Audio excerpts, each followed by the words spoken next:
travail de connaissance de soi, Freud l'a très bien montré avec la topique, la topique de Freud, où il a divisé, en fait, on peut le dessiner comme un iceberg, où il a dessiné donc cet iceberg, il a divisé le psychisme humain, et on a le moi, donc la partie supérieure de l'iceberg, qui est une toute petite partie, qui est au-dessus de la mer, et donc du coup qui est au jour. C'est-à-dire qu'on en a connaissance, on connaît, d'accord?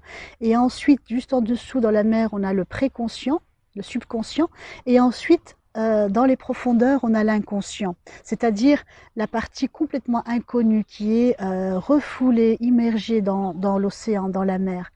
D'ailleurs, il y a une figure du Qigong, le dragon de mer, qui fait partie de la danse céleste des dragons et des dévas.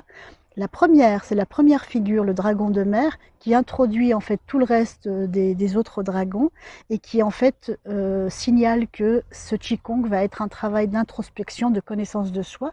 Et ce dragon, je le mettrai peut-être en fin de cette vidéo, où ça sera une vidéo à part, le dragon de mer. Et en fait, ce dragon de mer, il plonge. Et il descend progressivement, pas de manière brutale, mais de manière progressive, comme nous quand on va à la rencontre de soi. Et ensuite, il remonte, donc il découvre ces pierres précieuses, qui il est vraiment, et il remonte progressivement toujours à la surface, et il le partage avec toute l'humanité. Je vous ferai la figure.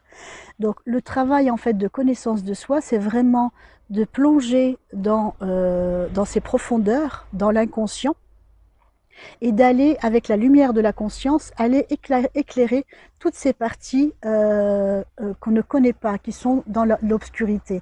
Aller y jeter la lumière, d'accord? Et les faire du coup émerger à la surface, d'accord? Et tant qu'on n'a pas connaissance, tant qu'on ne va pas mettre la lumière de la conscience sur ces parties-là sont dans l'ombre, mais nous manipulent, d'accord?